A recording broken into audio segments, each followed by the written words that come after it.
Hey everyone, in case you don't know me by now, I'm Amanda. I'm Mark and Linda's youngest daughter, and I work with them in their ministry.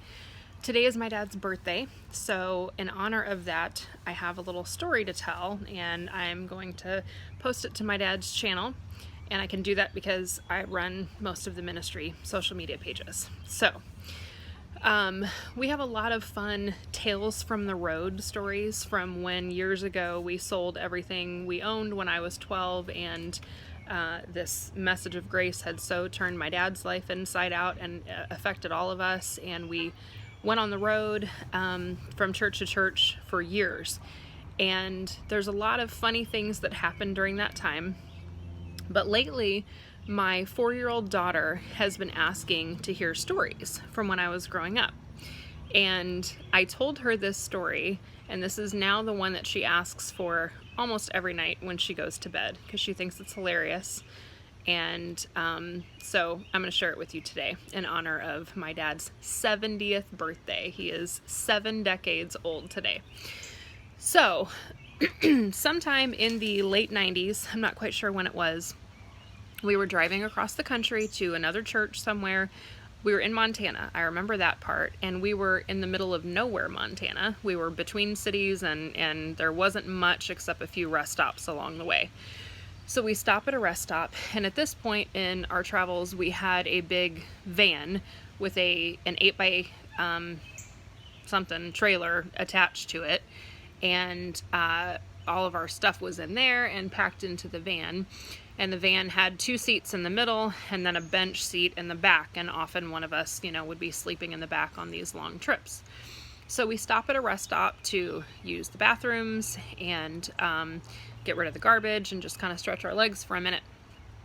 So my dad had a cell phone at the time, and he finishes up first and he gets back in the van and he gets on his cell phone with a headset, and he's going to call a pastor. And he gets into a lengthy discussion, and my mom and I come back from using the restroom and open the door to the van, and my mom gathers up the trash, from the last fast food stop we did, and she and I go and throw it away and shut the door behind us. And we go to come back, and my mom is reaching for the door handle on the van, and as she's reaching for it, inches away, my dad drives away.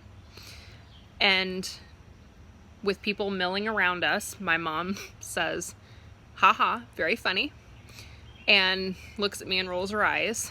And we look back, and there he goes, out of the parking lot, onto the interstate. And he's gone, and he leaves. So according to my dad, he heard the door open and saw someone moving around, and then he heard the door shut. So he assumed that was us getting back in the van. And on the phone, in a, deep discussion with someone, he drove away, not paying attention. So no less than 30 minutes goes by before he finally hangs up the phone, and, continues to drive. But after a while, this went on for some time. After a while, he looks in the rearview mirror, notices that, he doesn't hear anything, assumed that we were in the back seats, that I was in the middle seat and my mom was in the back sleeping. I was usually, had headphones on listening to music or something. So he sees that it looks like nobody's back there. And he says himself, he admits that he said out loud, "Linda, Amanda, where are you? This isn't funny." As if we were hiding and playing a joke on him. Now let me set the stage just a little more. This is not an RV. There's no bathroom. There's no back bedroom, with a door that closes or anything. It's just a van. And anywhere that someone wouldn't be sitting, we have stuff crammed everywhere. There's literally no room for a grown woman and a teenage girl to be hiding while he is driving down the road. Nonetheless, he could not believe that we weren't in the van and that he would be driving down the highway without us.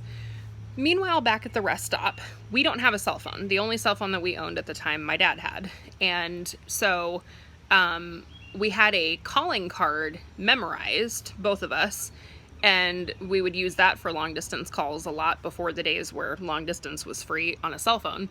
And so we, in shock that he drove away without us, thinking it was a joke, and then quickly realizing he's not coming back, he's not stopping, we found a payphone. But the funniest part of this whole experience to me is that once my mom once it dawns on her that he drove away and he doesn't know that we're not in the car, she yells to me just a few feet away, "He left us!"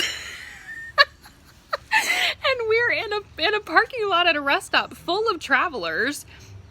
Everybody looked at us weird, but nobody, asked if we needed help or anything, so I don't know what to say about that. But we just were completely dumbfounded, so we found a payphone. But he's on the phone, and the phone didn't have call waiting. So for 30 minutes, we used our calling card number that we knew in our head to use the payphone to call him, and it's ringing a busy signal every time. So finally, he hangs up the phone, and we get through, and he answers the phone, and my mom, as calmly as she could, explained, "You drove away without us. We need you to come back." So now he's got to find a place to turn around, and he is wanting to just drive across the, center divider, but that's not going to work. And so he has to wait until he finds an exit and turns around. So he drives back. But now he's been driving for over a half an hour. And so it takes him another half an hour to get back. As we're standing there waiting for him to come back, he is on the other side of the highway now, and there's no way to get over. And so he drives by and waves at us as he's driving down the highway on the opposite end. And so finally, he found an exit down at the other end. He turned around, he came back, he picked us up.